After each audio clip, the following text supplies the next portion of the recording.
تو وہ اپنی ہنسی ضبط نہ کر سکا اور آواز دبا کر ہنسنے لگا۔ شاہ جرجیر مضبوط اور اچھے تنوتوش کا مالک تھا۔ اس کی ہنسی میں چوکی کے پائے بھی شامل ہو گئے اور ڈولنے لگے۔ شاہ نے سپہ سالار سے کہا، دیکھتے ہو فلپ، شہزادی نے ایک تیر سے 2 شکار کیے ہیں۔ بوڑھا سپہ سالار عمر کی آخری منزل میں تھا۔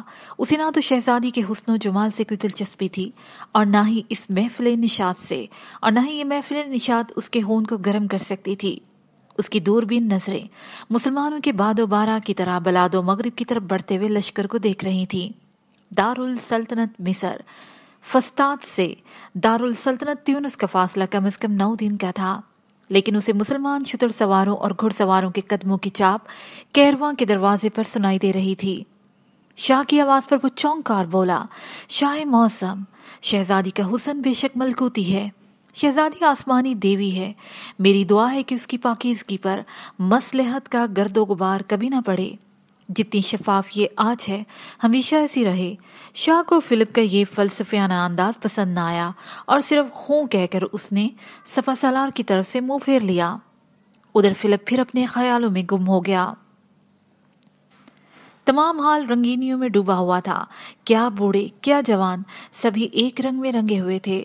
رقص کرتی ہوئی بل کھاتی ہوئی ساکی لڑکیاں جب کسی بڑے ہوئے ہاتھ کی گرفت سے پہلو بچا کر تیزی سے نکل جاتی تو پورا حال بے ہنگم کہکہوں سے گونج اٹھتا۔ بوڑھا فلپ اور شاہ جرجیر اپنے خیالوں سے چونک پڑتے۔ دونوں کی سوچ ایک ہی تھی۔ تصور کی آنکھیں انہیں میدان طرابلس کی سیر کرا رہی تھیں۔ صرف 4 سال پہلے مسلمانوں نے طرابلس کے بیشتر علاقوں پر قبضہ کر لیا تھا۔ یہ اور بات تھی کہ مسلمان اپنی مجبوریوں کی وجہ سے وہاں اپنا قبضہ برقرار نہ رکھ سکے اور شاہ جرجیر نے اپنا علاقہ واپس لے لیا، لیکن خطرہ تو ہر صورت برقرار تھا اور اب یہ خطرہ سر پر آ گیا۔ جرجیر کے جاسوسوں نے اطلاع دی کہ فسطاط یعنی موجودہ قاہرہ میں مسلمان جنگی تیاریاں کر رہے ہیں اور طرابلس پر ان کا حملہ یقینی ہے۔ جرجیر نے سر کو جھٹکا دیا جیسے وہ اٹھتے ہوئے وسوسوں کو دور کرنا چاہتا ہو۔ ہم پھر مسلمانوں کو شکست دیں گے، جرجیر نے جیسے اپنے آپ سے کہا، لیکن اس کی آواز میں اتنی گرج تھی کہ فلپ اچھل پڑا اور گھبرا کر جرجیر کو دیکھنے لگا۔ تم بتاؤ فلپ، کیا ہم مسلمانوں کو شکست نہیں دے سکتے؟ جرجیر نے تقریباً چیختے ہوئے پوچھا۔ ہم پہلے بھی شکست دے چکے ہیں شاہ معظم۔ فلپ نے بھی اسے جوش کا اظہار کیا، لیکن ہمیں بھی اپنے لشکر میں وہی جوش پیدا کرنا ہوگا جس جوش اور جذبے سے مسلمان لڑتے ہیں۔ جرجیر نے اسے گھور کر دیکھا۔ کیا کہنا چاہتے ہو تم؟ ہم مسلمان تو نہیں ہو سکتے؟ مسلمان ہونے کا تو تصور بھی گناہ ہے شاہ معظم، فلپ گھبرا کے بولا، لیکن مرض کی دوا کے ساتھ اگر دعا بھی کی جائے تو مریض کو جلد شفا ہوتی ہے۔ ہم عبادت گاہوں میں جانے کے بجائے رقص اور موسیقی کی محفلیں آراستہ کرتے ہیں، کیا یہ ہماری کمزوری نہیں؟ شاہ کا جلال فلپ کی باتوں سے کم ہو گیا۔ وہ سنجیدگی سے بولا، تمہارے مشورے کا شکریہ فلپ، ہم حکم جاری کیے دیتے ہیں کہ ہمارے لشکر کے ساتھ راہب اور پادری بھی جائیں گے، لیکن یہ بھی سوچنا چاہیے کہ جوانوں میں شجاعت کے جذبات ابھارنے کے لیے دعا سے کہیں زیادہ راگ اور رنگ کی یہ محفلیں ضروری ہوتی ہیں۔ شاہ کے دل کا بوجھ کچھ ہلکا ہوا، لیکن بیٹھے بیٹھے تنگ آ گیا تھا۔ وہ حال کے باہر آیا، فلپ اس کے ساتھ تھا۔ شاہ میدان طے کر کے فصیل کے پاس آیا اور پھر سیڑھیاں چڑھ چڑھ کر اوپر پہنچا۔ کیرواں شاہ جرجیر کی ریاست تیونس کا صدر مقام تھا۔ یہ شہر بیک وقت فوجی چھاونی اور ایک زبردست قلعہ تھا۔ اسے بلاد و مغرب کا دروازہ بھی کہا جاتا تھا۔ مسلمانوں کی نظریں بلاد مغرب کے اس دروازے پر لگی تھیں۔ شمالی افریقہ کی تمام ریاستیں اس سے واقف تھیں۔ یہی وجہ تھی کہ مسلمانوں کی لشکر کشی کی اطلاع ملتے ہی انہوں نے اپنے فوجی دستے کیرواں روانہ کر دیے۔ کیرواں کا شہر قلعے کے اندر ہی آباد تھا۔ اس زمانے کا عام دستور تھا کہ قلعے کی حدود اس قدر طویل اور عریض ہوتی تھی کہ پورا شہر اس میں سما جاتا۔ جرجیر اور فلپ اوپر پہنچے تو ان کی آنکھوں میں چکا چوند پیدا ہو گئی۔ قلعہ اور پورا شہر بکائے نور بنا ہوا تھا۔ ہر طرف روشنی ہی روشنی، رونقیں ہی رونقیں، راہداریاں روشن، برج مینار روشن، شہر کے کوچے اور بازار روشن۔ جرجیر کی آنکھیں خوشی سے چمکنے لگیں۔ اس نے کہا، روشنی خوشی کی علامت ہے، ہماری رعایا خوشیاں منا رہی ہے۔ شاہ معظم، فلپ نے سنجیدگی سے جواب دیا، روشنی خوشی کی علامت اور فتح کی نوید ہے، اس لیے اس روشنی کو دیکھ کر میرے دل کو بڑی تقویت ہوئی۔ جو ریاست اندرونی طور پر خوشحال ہو، اس کا بادشاہ دشمن کو آسانی سے شکست دے سکتا ہے، اور مجھے امید ہے کہ خداوند یسوع مسیح کی برکت سے ہم ایک بار پھر دشمن کو شکست دے دیں گے۔ اور فلپ کی بات ختم نہ ہوئی تھی کہ آرنلڈ بھاگتا ہوا اوپر آیا۔ وہ سخت گھبرایا ہوا تھا۔ کیا ہوا آرنلڈ؟ اس قدر پریشانی کی کیا بات ہے؟ شاہ جرجیر اسے دیکھ کر خود بھی پریشان ہو گیا۔ شاہ معظم، شاہ معظم! گھبراہٹ کی وجہ سے آرنلڈ کی آواز پوری طرح حلق سے نہ نکل رہی تھی۔ اس نے خود کو سنبھالا اور پھر ٹھہر ٹھہر کر بولا، طرابلس کی مشرقی سرحد سے ایک تیز رفتار سوار آیا ہے اور اسی وقت آپ سے ملنا چاہتا ہے۔ تو اس میں اس قدر پریشانی کی کیا بات ہے؟ شاہ جرجیر نے بڑے ہی سکون سے کہا، حالانکہ اس کا دل خود بھی زور زور سے دھڑک رہا تھا۔ آرنلڈ شرمندہ سا ہو کر شاہ کا منہ تکنے لگا۔ پھر جرجیر نے حکم دیا، قاصد کو حاضر کیا جائے۔ اس وقت تو قاصد خود ہی حاضر ہو گیا۔ قاصد شاہ سے ملنے کے لیے اس قدر بے چین تھا کہ اس نے آرنلڈ کی واپسی اور شاہ کی اجازت کا بھی انتظار نہ کیا اور روپال کو ساتھ لے کر فصیل پر آ گیا۔ قریب پہنچ کر قاصد بڑے ہی ادب سے تعظیم بجا لایا۔ تمہارا آنا بڑا مبارک ہو قاصد، کیا خبر لائے ہو؟ شاہ اپنی پریشانی چھپاتے ہوئے بولا۔ شاہ طرابلس اور تیونس کا اقبال بلند ہو، قاصد نے کہا، اور پھر اس نے آرنلڈ اور روپال پر نظر ڈالی۔ شاہ جرجیر قاصد کی بے اطمینانی کو بھانپ گیا اور اس نے قاصد کو اطمینان دلایا، جو کہنا چاہتے ہو بے فکر ہو کر کہو۔ پھر شاہ نے فلپ کے کاندھے پر ہاتھ رکھ کر بالکل دوستانہ انداز میں کہا، یہ ہمارے دور اندیش سپہ سالار فلپ ہیں، اور یہ دونوں جوان ہمارے قابل اعتماد بہادروں میں شامل ہیں۔ قاصد کو اطمینان نہ ہوا۔ شاہ معظم، مجھے حاکم سرحد نے تاکید کی ہے کہ سوائے شاہ تیونس اور سالار فوج کے کسی اور کے سامنے زبان نہ کھولوں۔ اگر آپ کا یہ حکم ہے تو مجھے حاکم سرحد کی تاکید کو نظر انداز کرنے میں کوئی پسو پیش نہ ہوگا۔ شاہ جرجیر کچھ سوچنے لگا۔ شاید وہ آرنلڈ اور روپال کو ناراض نہ کرنا چاہتا تھا۔ کچھ سوچ کر اس نے سر اٹھایا تو آرنلڈ اور روپال زینے کے قریب پہنچتے ہوئے دکھائی دیے۔ اسے اطمینان ہوا، مسکراتے ہوئے بولا، تم نے ہمارے سرداروں کو دیکھا؟ بہادری کے ساتھ ساتھ عقل و دانش میں بھی اپنا جواب نہیں رکھتے۔ قاصد کچھ گھبرایا ہوا تھا۔ اس نے کہا، شاہ معظم، آپ کے سرداروں کی توہین مجھے مقصود نہ تھی، لیکن اپنے سردار کی تاکید سے میں مجبور تھا۔ حکم ہو تو میں آپ کے معزز سرداروں سے جا کے معافی مانگ لوں؟ نہیں، اس کی ہرگز ضرورت نہیں۔ شاہ نے قاصد کو اطمینان دلایا، ہم سردار سرحد کی احتیاط کی دل سے قدر کرتے ہیں۔ سپہ سالار فلپ اس فضول گفتگو کو بڑی ہی بے دلی سے سن رہا تھا۔ اسے جھلا کر بادشاہ کو ٹوکا، شاہ معظم، قاصد کوئی خبر لے کر آیا ہے۔ ہاں ہاں، کہو کہو، شاہ جلدی سے بولا۔ کیا یہ پیغام سپہ سالار سرحد نے بھیجا ہے؟ قاصد کا سر ایک دم جھک گیا۔ اس نے دبی آواز میں کہا، شاہ معظم کا تخت و تاج سدا سلامت رہے، ہمارے سالار کو معتبر ذرائع سے خبر ملی ہے کہ ظالم اور وحشی مسلمانوں کا ایک بہت بڑا لشکر فسطاط سے چل پڑا ہے۔ دشمن کے لشکر کا رخ طرابلس کے انہی علاقوں کی طرف ہے جو 4 سال پہلے ہم نے مسلمانوں کو شکست دے کر حاصل کیے تھے۔ شاہ جرجیر پر سکتہ طاری ہو گیا۔ اس کا خیال تھا کہ اپنے لشکر کے ساتھ وہ مصر پر حملہ کرے گا اور یہ جنگ مصر کی سرزمین پر ہوگی، لیکن اب تو بساط ہی الٹ گئی تھی۔ شاہ کو خاموش دیکھ کر فلپ نے پوچھا، لشکر کی تعداد کتنی ہے؟ صحیح علم نہ ہو سکا سالار محترم، قاصد نے جواب دیا۔ پھر بھی مخبر کی اطلاع کے مطابق مسلمان لشکر 40,000 سے کسی طرح کم نہیں۔ فکر نہ کرو قاصد، ہم مسلمانوں کے مقابلے پر 1.5 لاکھ فوج لا سکتے ہیں، شاہ بڑی تمکنت سے بولا۔ لیکن شاہ معظم، قاصد نے ایک اور خبر سنائی، سالار نے درخواست کی ہے کہ انہیں فوری طور پر کمک روانہ کی جائے، ورنہ وہ ایک دن بھی مقابلہ نہ کر سکیں گے۔ شاہ جرجیر نے جھک کر سپہ سالار کے کان میں کچھ کہا۔ فلپ نے جواب میں اپنا سر ہلایا۔ پھر شاہ نے قاصد کو مخاطب کیا، ہم کمک تمہارے ساتھ بھیج رہے ہیں اور بہت جلد پورے لشکر کے ساتھ تمہاری سرحد پر پہنچ جائیں گے۔ تم تھکے ہوئے ہو، نیچے چلو اور محفل نشاط کا لطف اٹھاؤ۔ شاہ چلنے کے لیے تیار ہو گیا۔ قاصد حیران نظروں سے تیونس کے حکمران کو دیکھتے ہوئے اس کے پیچھے چلنے لگا۔ اس بزم آرائی سے کہیں زیادہ قاصد کو اس خطرے کا احساس تھا جو طرابلس اور تیونس پر منڈلا رہا تھا، لیکن وہ مجبور تھا۔